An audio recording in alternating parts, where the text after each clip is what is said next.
प्रेमी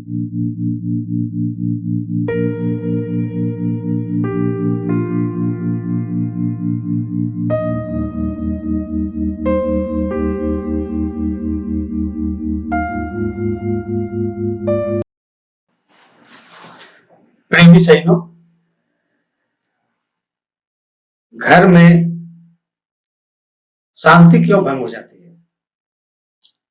घर में पति पत्नी में झगड़े क्यों होते हैं? कभी आपने विचार नहीं किया? कोई ऐसा घर नहीं है जहां पति पत्नी का झगड़े नहीं हो। वो कहीं ऐसा घर मिलता नहीं।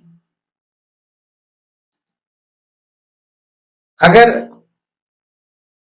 ये शांति संभव हो जाए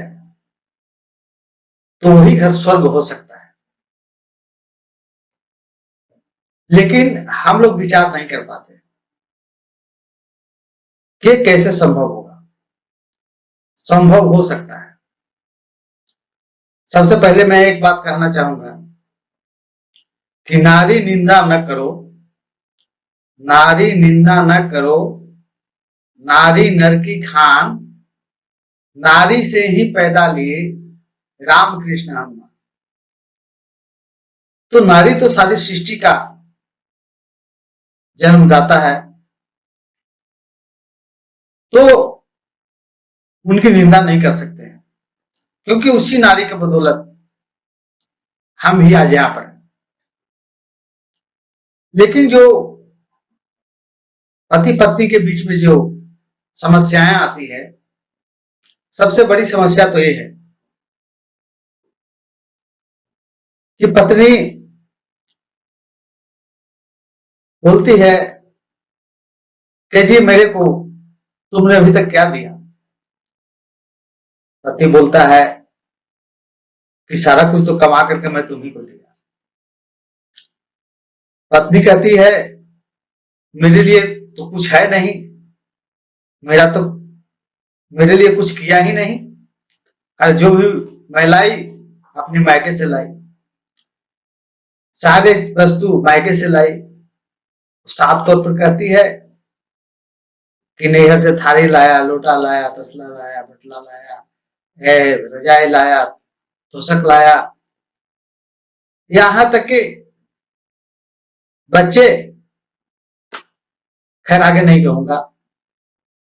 तो उनका तो कहना है कि ये सारे मैं तो लेकर के आई, आपने मेरे को दिया ही क्या, दुख के सिवा। यानी दुख के सिवा आपने दिया ही क्या। यानी पत्नी चाहती है एक दूसरे को हम कैसे मुट्ठी में करें। पति भी वही चाहता है कि पत्नी को मुट्ठी में कैसे करें। पत्नी चाहती है कि मैं पति को मुट्ठी में कैसे करूं, मेरी बात वो क्यों नहीं माने। पति सोचता है मेरी बात वो क्यों नहीं माने। एक दूसरे को मनवाने के चक्कर में लगे। ये मनवाने का जो चक्कर है ये बहुत जटिल होते चला जाता है।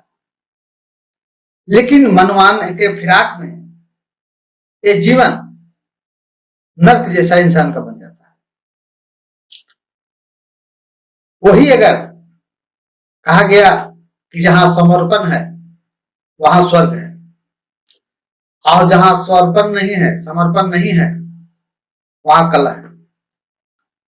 एक दूसरे के प्रति अगर आपका समर्पण नहीं है तो जिंदगी को चलना बड़ा मुश्किल हो जाता है।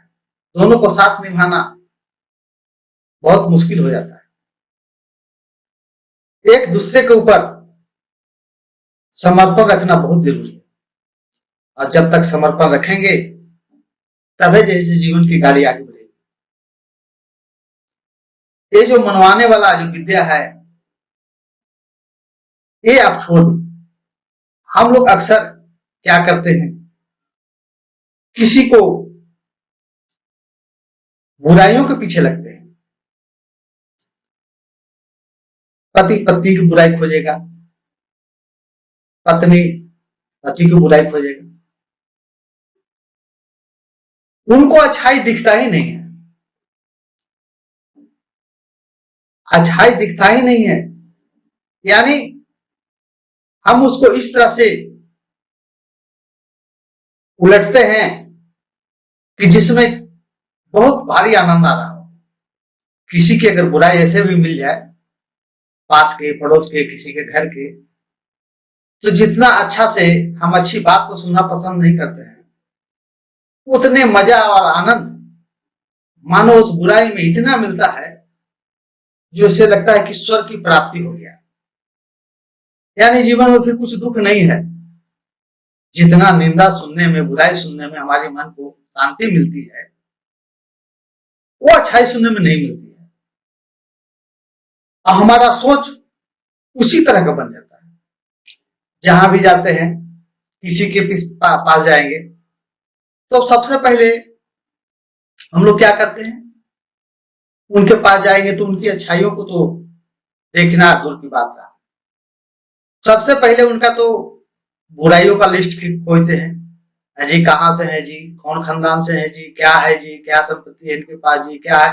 यानी उनके अगर बुराई की तरफ थोड़ा सा भी सुराग मिला तो मानो उनको खुशी का ठिकाना नहीं रहता है। वो खुशी और आनंद मिलता है जिसका बखान करना बड़ा मुश्किल है। जो बताया भी गया, कहते हैं कि सात समुद्र के मसी करो लिखन सब बनराई, और निंदा गुण ऐसे लिखो जो गुण कहा न जाए। तो इस तरह से उनका सोच हो जाता है जैसे मानो खजाना मिल गया। तो इस सुखमय जीवन हो सकता है। मेरा निवेदन है कि अगर थोड़ा सा भी अच्छाई देखने का कष्ट करें, अच्छाई देखने से आपके पास बुराई होगा भी तो खाली अच्छाई अच्छाई अच्छाई अच्छाई आपके पैकेट में आना शुरू हो जाएगा। यानी गुण ही गुण आपके पास भर जाएंगे। अगर आपके पास गुण न भी हैं, आप गुण का वर्णन सुन रहे हैं, गुण को इकट्ठा कर रहे हैं, तो आपके पास गुण गुण आ जाएगा। आपके पास गुण है, आपने बुरे लोगों के पास बैठना शुरू कर दिया, बुरा बुरा इमेजिंग करना शुरू कर दिया, तो आपके पास बुराई न रहते हुए भी बुराइयों से पूरा भर जाएगा। और फिर जिस जगह पर आप जाएंगे वहां आपके अंदर से अच्छाई नहीं निकलेगा, क्योंकि वो अच्छाई आपके पास है नहीं। तो निकलेगा कहां से? वो निकलेगा कहां से? आप जहां भी गए उनके पास से एक बुराई लाया, उनके पास बैठे उनके पास से एक बुराई लाया, उनके पास बैठे उनके पास से एक बुराई लाया। आप जिनके जिनके संपर्क में गए वहां से आपने क्या संजोगा? सिर्फ उनकी बुराई। अगर आपने अच्छाइयों का कलेक्शन किया होता तो आपके पास अच्छाई ही अच्छाई होता, और जिस जगह पर आप जाते वहां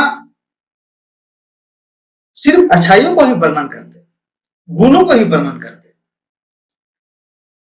अगर आपके पास गुण रहेगा, गुण का वर्णन करेंगे, आप बुरे भी हैं तो लोग उन्हें बुरा नहीं कहते। इसका मतलब यही है कि अगर आपके अंदर अच्छाई है तभी तो अच्छाई निकल रहा है, आपके अंदर बुराई है तभी तो बुराई निकलता है। अगर मेरे पास रहेगा ही नहीं कुछ तो क्या निकलेगा? क्या निकलेगा? कुछ नहीं निकलने वाला। तो प्रेमी सही हो, ये वीडियो थोड़ा सा ध्यान से देखेंगे आप लोग, क्योंकि हर के जीवन में, हर इंसान के जीवन में ये कठिनाइयां आते रहती है, और इससे लड़ना आपका, संघर्ष करना आपका कर्तव्य है, भागना नहीं।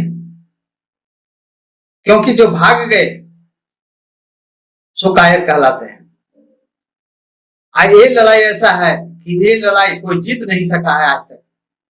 धरती पर जितने लोग हुए, इस लड़ाई में कोई नहीं जीत पाया। न पत्नी जीत पाए, न पति जीत पाए। जीत किसकी होती है? दो लड़ने वाले जब अपने होते हैं तो जीत किसकी होती है? वहां पर लोग जान के हार जाते हैं। जीतने की तो बात छोड़ दीजिए, सब जगह से जीत करके आते हैं, लेकिन वहां पर लोग जान के हार जाते हैं, क्योंकि हारने में ही उनकी भलाई है। अगर नहीं हारेंगे तो सारा उनका बनाया हुआ, किया हुआ सब व्यर्थ चला जाएगा। तो प्रेमी सजनों, हारना भी एक कला है। जीतने के लिए तो सारी दुनिया पड़ी हुई है, लेकिन जो घर में हार जाता है वो समझिए उसकी जीत होती है। अगर हारने की कला आ गई तो घर स्वर्ग हो सकता है। अगर जीतने की कला में रह गए तो फिर आपको कोई नहीं बचा सकता है। तो प्रेमी सजनों, मैं इसी वाणी को यहाँ पर विराम देता हूं। बहुत बहुत धन्यवाद।